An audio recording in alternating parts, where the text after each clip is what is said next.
We do. And Aljo over here. Big fight for you, obviously. How does it feel right now, Wednesday morning, compared to if you were preparing for a bantamweight fight?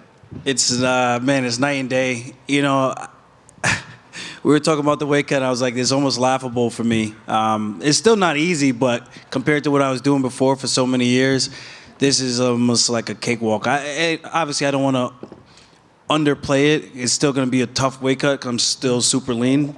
But I got like 15 pounds, which is a lot nicer than having 25. Yeah, absolutely. And I know you said the other day, I think you tweeted it being like, I'm either going to look fantastic or I might look terrible, but like I'm willing to be that guy who rolls the dice, and that's been the case with you throughout your career. But right now, like, do you feel like this is going to be a better version of yourself, or is it too soon to know? We're going to find out Saturday night. I really don't know. I think the training's been looking great. We've gotten a lot of good matchups in the training room, a lot of good feedback. I think all in all, we've been doing some really good stuff, and I'm proud of the work we put in, and I just got to go out there and perform, and I think if I do that, the best version of myself shows up. And I really always talked about this at 35, but I was a little bit more green back then. But there's a lot that I feel like I haven't been able to show in the octagon just because energy consumption, the weight cut. I think now we're going to get to see a lot more of the flashy stuff and get back to the real funk. And facing Calvin Kattar, who's long layoff, serious knee injury, you're never shy to throw an oblique kick, shoot for a takedown, things that you would assume would test the durability of his knee. Is that something you think about? Like, where is this guy going to be at physically? Nah, hopefully he's healed up, man. I don't wish any injuries or anything like that for any of these athletes. It's hard enough trying to win a fight in the UFC, you know what I mean? So hopefully Calvin's 100% coming into this with his knee injury, and I'm going to do what I got to do. I'm not trying to maliciously attack his knee. It's like, oh, I'm going to destroy your knee. Like, nah, I don't have any intent like that. I'm just going to use my grappling, use my kicks, use my punches. I'm fighting him everywhere and anywhere the fight goes.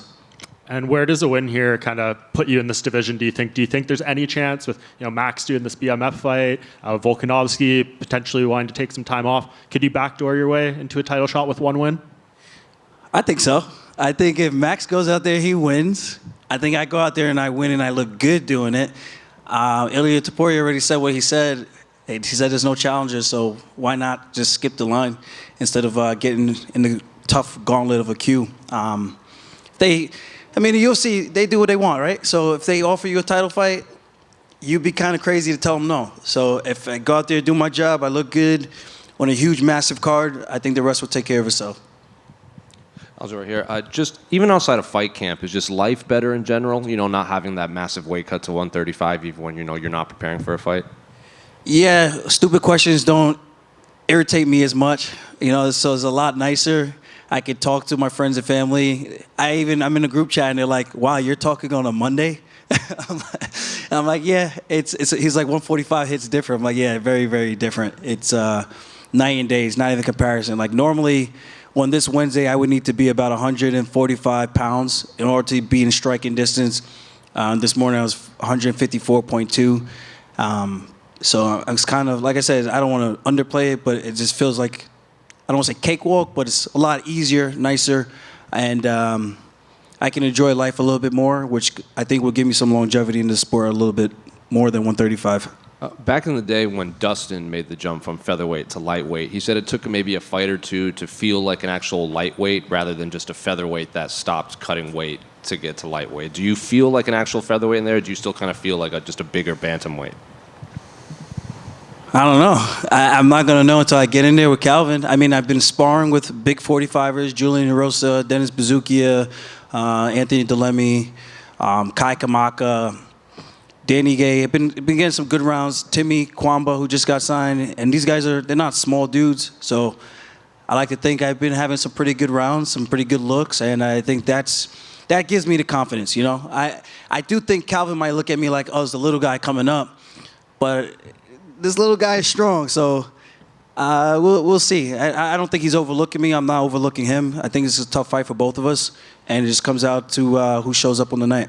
And I think I saw an interview where you said you expected maybe a top 5 guy right away, but Calvin was the name they gave to you. Is there any thought of maybe waiting for those other featherweight fights to play out, or was kind of the allure of UFC 300 that pulled you to this fight?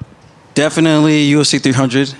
But to wait, I'm only getting older. I don't want to wait much longer. Like even my last fight, I asked for just an extra month so I could heal up my injuries first before getting into a training camp and trying to makeshift the training camp. But that's come and gone. I'm already feeling like this was too long of a layoff. I think I had 3 grappling matches in the time off. I like to be active. There was a point in my career where I had 5 fights in 1 calendar year, in a 12-month span. So I think this is the start of something fresh and new, and I'm looking forward to being active as long as I'm injury-free, being active and competing as much as I can, trying to make as much money as I can, and hopefully fighting for a world title by the end of this year. And the featherweight division obviously has a lot of high-level strikers, but they also have guys like Brian and Bryce Mitchell and Mavzar, who are all high-level grapplers as well. So do you think just the addition of you to this division, do you kind of put yourself at the top of that as like the better grapplers at 145 now? Yeah, I'm not going to toot my own horn. I think I'm pretty good, and I think those guys think they're pretty good. I think our grappling is just a little bit different the way we use it. So it just comes to see who can blend it the best. I think I do things just a little bit differently than those guys. And even Topuria, he's got some solid grappling that he hasn't really shown, but the guy can grapple. I'm not naive to knowing who's the best grapplers in this division. And with that said, I let the fans decide who they think is the best grappler and go from there. And last one for me, 2 quick ones. Can I get your thoughts on the main event and then the BMF fight between Justin and Max? Main event, man, that's a tough one. But I'm rolling with my guy, Jamal Hill. I think that's a really tough fight. Obviously, he's coming back from a big injury. Poatan is on a huge wave right now, and he's got the momentum. Of course, Jamal just had an injury. He never lost the momentum. So it's going to be fascinating to see who imposes their game plan first. I think Jamal's better when it comes to striking with the hands. I think Poatan's got some really good calf kicks that Jamal just needs to be careful of. And I think if he can negate that with his reach, switch stance, I think it should be a good night for him. And if he wants to grapple, he can actually grapple. I don't know how good Pereira's grappling is or his wrestling. I think that's going to be the difference in that fight. And then you got the BMF belt. You got the volume of Max Holloway. I hope he gets back to his kicking. It would be nice to see him use all his tools in this fight because Gaethje's coming out with those kicks. Gaethje hits hard. And I don't know. That's a tough one. I like both those guys. I'm fans of both of those guys. I watch them as often as I can. I've gone back. I've watched Max's UFC debut all the way to his last fight, just studying, doing tape, even before I was even thinking about coming up to 145. It's just, I like to see good technique, good MMA, and what better guy to watch than a guy like Max and Justin Gaethje. Hey, Aljo, over here. Just here. Quick question. Oh, sorry. Other than the change of weight class, are there any different things you're going to approach when you're looking at your featherweight tenure when you see those upper echelon guys at 45 compared to the roster at 35? So what's the question? Are there any things you're going to approach differently now during your 145 tenure when you see the top echelon of guys at the 145 roster? Approach differently? I don't think so. I mean, still study tape, be a student of the game. I'm not planning on changing any of those things that help get me to the top of 135. I just got to continuously be me and just have the confidence to do what I do in the training room and let it fly on fight night. And I think good things are going to happen. Looking at the upper echelon, it's a stacked division, especially when you get to the top of 145. There's some real good talent there. It'd be interesting to see how I match up with those guys. And after us, you've made it clear for a bit now that you wanted to eventually make this move up to 45. So did it sting a bit knowing that the O'Malley fight didn't go your way, seeing that potential fight that could have happened maybe between you and Volk at the time when you were both champs at 35 and 45? Oh, 100%. I'd be lying if I said it didn't bother me. It's not like O'Malley's a bad fighter. I think he's a really good fighter. I just think the timeline was very fitting for him, and as a champion, it would have been nice to have the time off that I requested. But, things happen behind the scenes, and at the end of the day, I signed a contract. I thought I could pull it off. I came up short, and the better guy won that night. So it is what it is. I would like to get that one back, especially if I can win the belt at 145. He's talking about, I want to go get the jet and go to Spain. Like, bro, worry about Marab first, and let me worry about Calvin. If I get through Calvin and I could win the belt again, I would love to get that one back on that skinny guy. I would love to get that one back. Last one for me. You finally got your fight at the T-Mobile Arena that you've been wanting to do for a while now. So how did that feel? And obviously on this occasion at 300. To be on T-Mobile.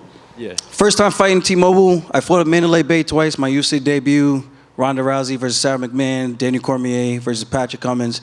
I'm pumped to be on this, man. This is an opportunity of a lifetime for a lot of people. There's a lot of eyeballs, a lot of attraction. A lot of people are going to be watching, tuning in.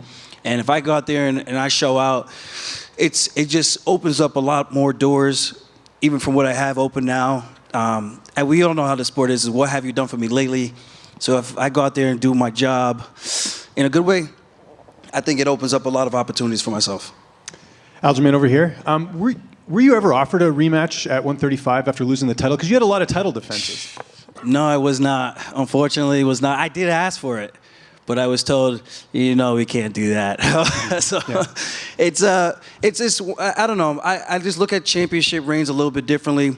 Everything matters for me. It's not just the way that you win. It's the storyline behind it. If you go out there and you fight guys that are not ranked and that are not the best guys, there's something that just doesn't sit right. For me as a true competitor, I get the entertainment aspect of it, and I appreciate that. Get your money.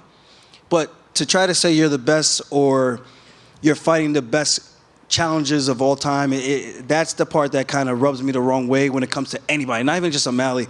You should fight the next best guy in line, because otherwise, what are we doing this for? Like, we tooth and nail clawing to get to the top, and then you get denied because another guy is a bit more popular or because there's a little bit more of an interesting storyline. Like, I get the business side of it, but the athlete side of it stings a little bit, So hopefully Merab rights the ship, which I think he will, and just go from there. I'm not bitter about it. Like I said, O'Malley just took an opportunity that the UFC gave him, and he made the most of it. And unfortunately for me, I was the sacrificial lamb, but it is what it is. Are you ever worried that could happen again in your career? No, because next time when I say no to my manager and to my team, just no. When I say no 10 times and then eventually I wilt, I succumb to the pressure a little bit, and at the end of the day, I'm a grown-ass man. I made my decision. I live with it, but I know if that opportunity came again, I just want to do it. I know what makes me happy. I know what the mindset I need to have to go into a fight, and I don't think anyone should be fighting unless you're 100%. I think that's why Izzy took a break, because it does take a mental toll on you, And just last thing on 135, what do you think about Umar Nurmagomedov in the division? It looks like he's going to fight Corey Sandhagen next. Do you feel like that is a tough matchup for Corey? Yeah, it's definitely a tough matchup. Umar's a stud.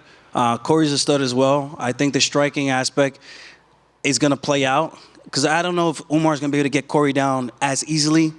And I know he's good when he gets on top. He has really good top pressure, really good control. He's a strong dude. It's just whether or not he could do that to Corey Sandhagen, who moves a lot. Not an easy guy to take down. I think for me, I fought him at the Apex, so I kind of had it a little bit rigged, right out of the gate. But in a big cage, maybe it's a completely different fight. So I don't know how Umar handles that. But he's a good wrestler. I think he will have a good game plan, and I think Corey's going to have a good game plan as well. Oh, sorry, just last one for me. I know Calvin has done some training in Vegas before. Had you ever trained with him before, or at least crossed paths in the gym? Calvin Kattar and I actually trained when I was an amateur. I'll let him talk about that. But I was an amateur. I think he was an amateur or a pro. I didn't know what the hell I was doing. I was doing a lot of stuff I saw on YouTube videos, and it happened to work. But that was 2009 or 10.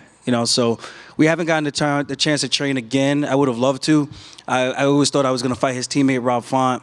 I think I trained one of his other partners, some skinny guy. I think he also fights at 45. We had some light sparring in Nashville when Dennis Bazooki had made his UFC debut and I flew out. But I don't know. I mean, I kind of know what Calvin brings to the table, but we trained that one time, and that was years ago. He's a completely different fighter. I'm a completely different person as well.